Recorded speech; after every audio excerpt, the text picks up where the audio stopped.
구독과 좋아요, 알림 설정 잊지 마세요. 안녕하세요. 경제 유캐스트 윤 기자입니다. 네, 안녕하세요. 파키하는 김 기자입니다.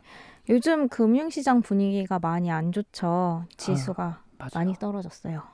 패닉이란 말이 막 이렇게 흔하게 나오는 거 10년 만인 것 같아요. 네. 근데 이제 지수가 많이 떨어졌다고 해서 급하게 주식이나 자산을 매수하시는 분들도 계실 텐데요. 이럴 때일수록 급하게 투자 결정을 하시는 것보다는 조금 더 기다려 보시는 게 좀 어떨까라고 생각이 됩니다. 과거 주식이 폭락했을 때 보면은 한두 달 만에 급히 다시 반등을 하지는 않았었어요. 이게 조금 반등했다가 다시 떨어지고 조금 반등했다가 이렇게 다시 떨어지는 경우도 많이 있었었고요. 바닥인 줄 알았는데 더 깊은 바닥이 있기도 하고 이러한 경우가 많았기 때문에 조금 더 신중한 투자 결정이 필요할 것 같고요. 뭐 당연한 얘기긴 하지만요. 이럴 때일수록 마음을 급하게 먹기보다는 투자 공부를 하면서 좀 내공을 쌓는 게 어떨까라고 생각을 합니다. 제가 어떤 한 전문가분의 페이스북 그러니까 글을 봤는데 네. 뉴욕 증시에 코로나가 퍼져가지고 뉴욕 객장이 폐쇄됐으면 좋겠다라고 할 정도로 아예 이제 그쵸. 거래를 중지를 했으면 좋겠다는 네, 얘기인 그 정도로 거죠. 힘드신가 봐요. 네. 보니까요. 그렇습니다. 본론으로 들어가 볼게요. 투자에 있어서 중요한 부분이 환율이죠. 지난 몇 차례 에피소드를 통해서 이제 환율에 대해서 계속 말씀을 드렸는데요. 아마 오늘이 마지막 환율에 관련된 마지막 에피소드가 되지 않을까 싶습니다. 뭐 앞으로 환율 얘기를 안 하냐? 그건 아니고 사실 환율 이 하나만 가지고 투자나 경제를 얘기하기에는 너무 이제 단편적인 시각일 수가 있어요. 그래서 뭐 앞으로는 환율과 더해서 뭐 안전자산이나 금리나 이런 거 다 같이 합쳐서 이제 종종 얘기가 나올 것 같습니다. 이제 환율 얘기를 해볼 텐데요. 환율이 상승했을 때 가장 우려되는 부분 중 하나가 국내에 투자됐던 투자 자금이 일시에 빠져나가는 거예요. 그쵸. 사실 좀 지금과 같은 상황이기도 하죠. 사실 환율이 상승하면 해외 투자 자금이 유출되기 때문에 뭐 위험하다라는 공식이 뭐 반드시 성립이 되는 거는 아니에요. 환율이 천천히 상승하는 거는 그렇게 큰 리스크는 좀 사실 아니기는 하지만 대부분 갑작스럽게 환율이 상승하기 때문에 불안감이 높아지는 겁니다. 환율의 급상승은 무언가 이제 경제 리스크에 큰 위기가 나타났다라는 신호이기도 해요. 경제가 불확실성이 커졌다거나 뭐 예를 들어서 우리나라의 경우에는 남북 관계가 악화된다고 했을 때 뭐 이럴 때는 투자자들은 안전자산을 더 선호하기 때문이죠. 안전자산인 달러에 대한 수요가 높아지니까 또 위기 상황에서는 현금을 보유하려는 이러한 이제 선호도가 더 높다 보니까 원화 가치가 떨어지게 됩니다. 이를 통해서 안 그래도 올랐던 원달러 환율이 더 상승하게 되는 거죠. 이러한 불안한 요소로 인해서 투자자들은 안전자산에 투자하기 위해 우리나라에 투자했던 자금을 회수하고 미국 뭐 달러나 미국 국채나 뭐 이러한 안전자산에 투자를 하게 되는 거예요. 예. 안전자산 중에 하나가 또 일본 엔화랑 네. 유럽 유로화도 또 해당이 되긴 하죠. 네. 그래도 사람들이 이제 더 많이 선호하는 거는 달러이기는 해요, 사실. 외국인 투자 자금이 갑작스럽게 빠져나가게 되면, 즉 갑작스럽게 외국인들이 투자 자금을 회수를 하게 되면은 외국인은 이거를 달러로 바꿔서 우리나라 밖으로 가져나가게 됩니다. 그러면 우리나라 내 달러 수요가 높아지고 이제 공급은 줄어들게 되는 거죠.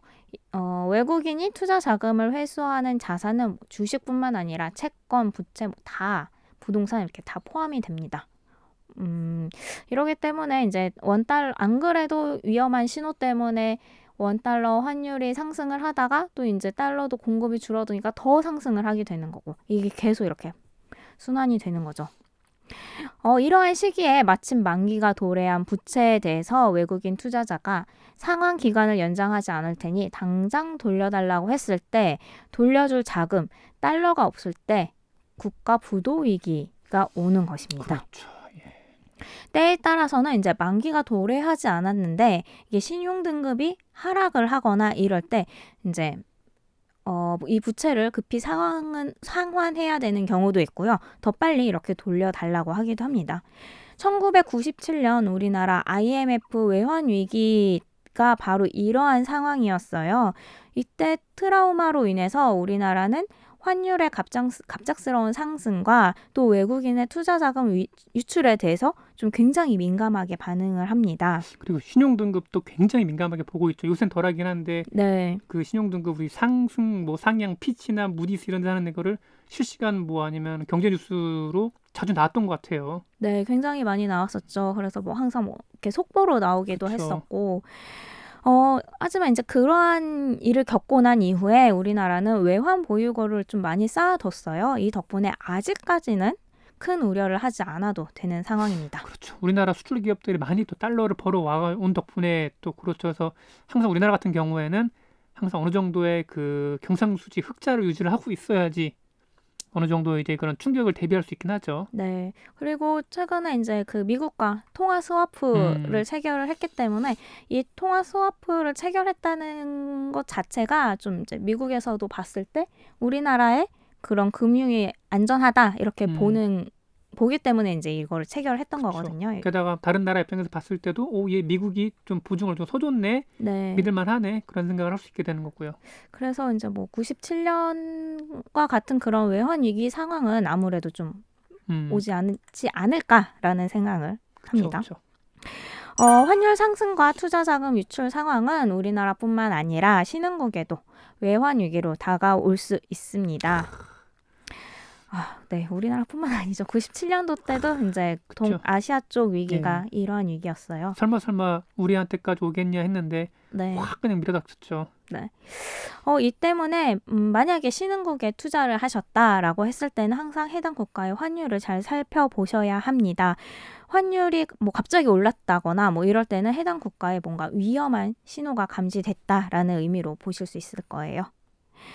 환율이 한 국가의 무역에 또 미치는 영향은 지난 에피소드에서 다뤘던 환율이 기업에 미치는 영향을 통해서 좀 더 자세하게 알 수 있습니다. 투자처로 관심 있는 국가나 아니면 이미 투자를 한 국가가 주로 영위하는 산업이 무엇인지 먼저 파악을 하시고 그 산업이 뭐 수출에 큰 영향을 받는지 아니면 수입에 큰 영향을 받는지를 좀 확인을 해보시면 좋습니다. 그리고 경쟁 국가의 환율도 같이 비교를 해보시면 더 확실하게 좀 아실 수 있을 거예요. 예를 들어 보면 우리나라가 1980년대 일본 엔화가 강세였을 때 상대적으로 혜택을 봤었죠. 그쵸. 일본의 엔화 강세로 해외 시장에서 상대적으로 우리나라의 수출품 가격이 조금 더 저렴했었어요. 당시 결정적이던 그 모습 중 하나가 플라자 합의였죠. 그때 이제 미국이 일본의 팔을 꺾어가지고 이제 엔화 가치를 강제로 절상을 시켜버리니까 우리나라가 반사이익을 좀 봤죠. 네.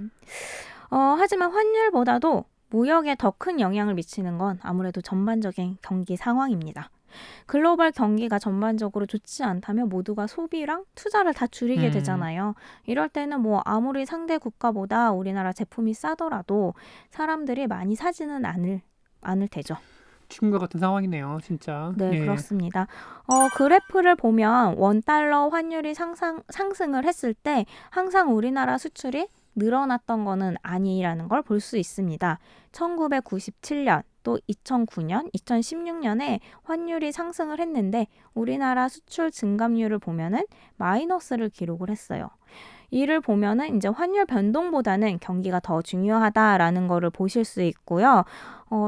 이때 당시에 사실 환율 상승은 또 급하게 상승을 했었어요. 위기 상황이었다는 얘기인 거죠. 무역보다 이제 또 더 넓은 시각으로 봐야 할 부분이 경상수지와 재정 상황이에요. 경상수지는 국제거래에서 이루어지는 경상거래에 대한 수지를 의미합니다. 쉽게 말해서 기업이 영업활동을 지속을 하면서 뭐 수입이랑 지출이 생기잖아요. 이와 유사한 개념이라고 보시면 됩니다. 한 국가에서 이제 뭐 전체 수입에서 지출을 뺐을 때 이게 플러스면 흑자가 되는 거고 마이너스면 적자가 되는 거예요. 그렇죠. 무역 수지는 직접 재원이나 서비스가 왔다 갔다 하면서 나오는 거고 경상수지 무역 수지 플러스 이자 수익.